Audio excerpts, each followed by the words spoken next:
గురుగారు, ఉపవాస దీక్ష అనేది ఏకాదశికి చాలా ప్రత్యేకం. అయితే ఈ ఏకాదశి నాడు దైవారాధన చేసిన తర్వాత నివేదన చెయ్యొచ్చా, చేయకూడదా?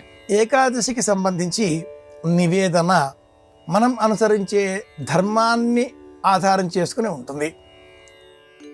అద్వైతము, ద్వైతము, విశిష్టాద్వైతము అనేవే ప్రధానమైన 3 రహదారులు పరమాత్మల గురించి మనకు తెలియజేసేవి నేడు మన భారతంలో ఉన్నాయి.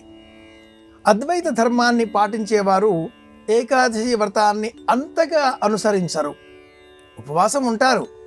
పరమాత్ముడికి పండో ఫలమో నివేదనగా సమర్పించి ఆ పండు ఫలం దాన్ని స్వీకరిస్తారు. వాయుపురాణంలో ఉండే మినహాయింపులను స్వీకరించిన ఈ శాస్త్రం పరమాత్ముడు నేను వేరు కాదు, నాలోనే పరమాత్ముడు, నేనే పరమాత్మ భావన, ప్రపంచమంతా పరమాత్మ భావన, అద్వైతం నద్వైతం అనే ఊహతో శరీరం పడిపోకుండా ఉండే నిమిత్తమే ఏదైనా పదార్థాన్ని స్వీకరించాలి. కనుక నక్తం హవిష్యాన్న మనోదనం వా ఫలంతిలా క్షీరమధాంబుజాద్యం యత్పంచగవ్యం యది వాపి వాయు ప్రశస్తమత్తోత్తరముత్తరంచ అనే వాయుపురాణంలో ఉండే మినహాయింపును ఏకాదశి వ్రతాన్ని ఎలా పాటించాలో వాయుపురాణం చెబుతుంది. ఏకాదశి మహాత్మ్య కథలను పద్మపురాణం వివరిస్తుంది. వాయుపురాణంలో ఏకాదశి నాడు ఏమీ తినకుండా ఉండకూడదు అని చెప్పి ఉంది. శరీరం పడిపోకుండా ఉండే నిమిత్తమై నీరు, లఘువుగా ఏదైనా అత్యసరు వంటి పదార్థం, అలాగే పంచామృతములు, బెల్లం, ఇంకేదైనా పదార్థం, నువ్వులు బెల్లం కలిపిన ఉండ, తులసి దళం వేసిన నీరు ఏదైనా స్వీకరించి మనం జీవించాలి.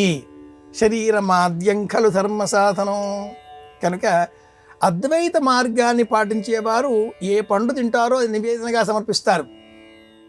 ద్వైత మార్గం భక్తికే ప్రత్యేకం కనుక ద్వైత మార్గాన్ని అనుసరించేటటువంటి మంత్రాలయ పీఠం లేదా ఆ అష్టపీఠాలు వాళ్ళు ఎవరైతే ఉంటారో వాళ్ళు నైవేద్యం పెట్టరు. పైగా ఏకాదశి నాడు శ్రాద్ధ కర్మ కూడా ఆచరించరు. ద్వాదశి నాడు తిథి ఏర్పాటు చేస్తారు. ఇక విశిష్ట అద్వైతాన్ని పాటించేటటువంటి వారు మధ్య మార్గంగా ఎవరైనా ఏదైనా అందిస్తే స్వీకరిస్తారు. కానీ ఖచ్చితంగా నైవేద్యం పెట్టని వారు మధ్వధర్మావలంబులు. ఉపవాసం ఆ రోజే స్వామి కూడా అనేస్తూ ఉంటారు. మనం మన ఇంట్లో ఏ పద్ధతిని అనుసరించే వారం అయి ఉన్నామో ఆ పద్ధతిని అనుసరించి నైవేద్యం పెట్టాలి, పెట్టకూడదు. మన ఇంట్లోని వారు మధ్వధర్మాన్ని అవలంబించేవారా నైవేద్యం పెట్టక్కర్లేదు. మనం అద్వైత ధర్మాన్ని పాటించే వారమైతే ఏ పదార్థం తింటామో అది నైవేద్యంగా సమర్పించాలి. ఇది విషయం.